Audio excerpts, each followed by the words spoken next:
TV channel into a global network that now spans 200 channels in 175 nations. As chairman and CEO of MTV Networks International, Bill Roedy pioneered the global expansion of channels like MTV, VH1, Comedy Central, and Nickelodeon. In his new book, What Makes Business Rock, he lays out the challenges of bringing the cable TV model to a wide range of cultures, and Bill joins us here on set this morning. It's good to see you. It's great to be here. Congratulations on this book, which has a foreword by Wyclef Jean, and mentions a lot of your interaction with celebrities all around the world. But it's funny, I was in Europe recently, and you watch MTV, and it is suited to that place, right? Even is that because the themes that run through the programming are sort of, they are international? Well, no, that's the whole deal. We went local before local was cool 20 years ago, which was a little controversial because you have to invest more. But I thought that was the only sustainable way to go. So each of our channels is actually different. And the key is it respects and reflects local culture. And I think in many ways that's been the most important element of our success. How do you do that, though, when you're say you've built a franchise here, Beavis and Butthead? Right. How do you... Don't blame me. I like that franchise. How do you take it to Russia? How do you know it's going to translate? How do you know it's going to play? Yeah, well, you know, that's a good question. And a lot of the programs don't travel, but a lot do. So it's a balance. And what we did was we did a lot of local programming, and we still do.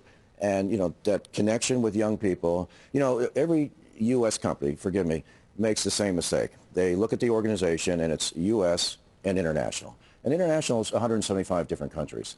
And you got to really approach it in a unique way. And that's what we did. And we did it long before everyone said it was cool. And now a lot of people are doing it. And, you know, you still have to navigate an incredible maze of differences.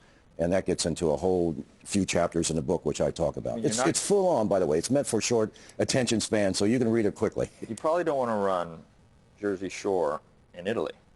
Just maybe something might not work so well. They tried to, but then they weren't allowed to go to. They got denied to go to a lot of places. But right, I mean, well, no, would you run Liverpool Shore in London, or I don't know?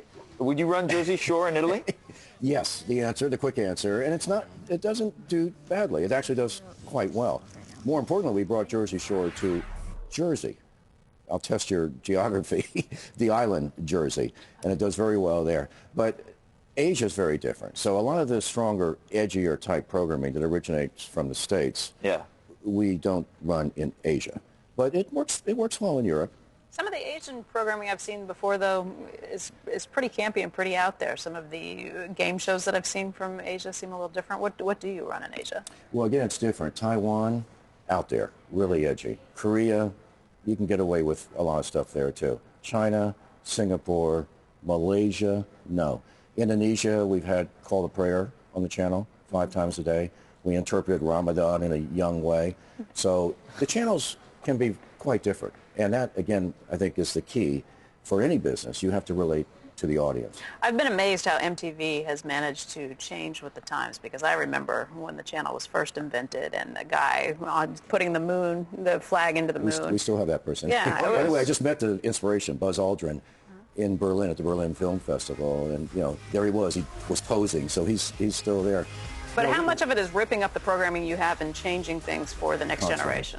Constantly. You have to reinvent yourself all the time. So you have a lot of young people in the organization, obviously, and we research constantly. So, yeah, no, it's all about, and there's ups and downs, to be fair. You know, MTV's on a real up right now, which is great, you know, partly because of Jersey Shore, but all the rising tide, you know, all the ratings have been up. And, you know, and globally we're big. We're even, well, almost as big as CNBC. Well, it's taking it in, yeah. Obviously, there's been some news lately with the departure of Judy McGrath. Yeah. How do you replace her? Yeah. Well, you don't. I mean, you know, she's amazing. She had 30 years with the company. I just had breakfast with her yesterday. And I had 23, and I, you know, told her, we measure this in dog years. So, you know, that's a lot. She's had over 200 years. Yeah. That's so, longevity in any business. It's a longevity in any business, you know, especially with MTV. And she had a great run. And, you know, I think she's, you know, very, very happy to do other things in her life. And, you know, her legacy is not only huge, but I think it'll grow bigger as she writes her book. Yeah. Like Snooki's leaving. Judy McGrath. I mean, it's not like you're losing Snooki, right? I mean, that's embarrassing. I'm sorry, but you are the. Is Snooki leaving? No, God, no. I'm sure. No. What would she do? Where would you go? She'd fun a show on CNBC, I'm sure. Yeah, we would consider. McNeil Lair. Maybe we got a seat right here for her. McNeil Lair, McNeil Snooki, maybe. I don't know. You don't take any responsibility for what's happening to American degradation culture. of America. Yeah, that's hey, what am I going to do? Snooki. Well, I learned we've learned what back knee is. The back acne is now in the Oxford English Dictionary, I guess, from Jersey Shore. Thank you. I'm impressed. You're a viewer.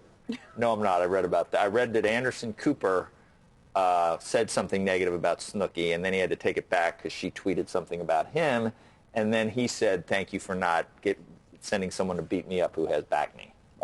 So that's what I heard. Well, do you know GTO as well? Oh, of course. Okay. That's Joe's philosophy of life. Laundry, What right? is that? What is it? Gym Tan Laundry, GTL. Gym Tan I've Laundry. never seen Jersey Shore, but I know everything about it from reading through the tabloids. Yeah. Well, remember, now Jersey Shore gets a lot of attention, but it's a small part of the business. And, like you said at the outset, we have, 200 channels in 175 countries. I mean, it's big. We have retail. I say we. I'm not with the company anymore. But I've written all about it in the book. And, it's a huge global brand. It's probably, arguably, one of the biggest global brands. And again, it's not an American brand. And one of the key messages to all the people we dealt with around the world is we're not importing into your country, we're taking out. And it's really, really important to respect and reflect local cultures. And, because there's a love-hate relationship with America. People love the culture, sometimes differ with the policy. So you have to always be sensitive to that. And it's a different world out there. It's completely different. But it's no longer just about the U.S. So any American-based company, when I started, you could have one market, one product. You can't do that anymore. If the market's U.S., you can get a head start. It's multipolar. And, I've seen the BRICS change. It's not only the BRICS, by the way, it's the Middle East. So if you want to be a success in business, well, first of all, read the book. But secondly, you got to think global. Yeah. The book is called What Makes Business Rock. Bill Roedy, appreciate your time this morning. Thank you. Thanks.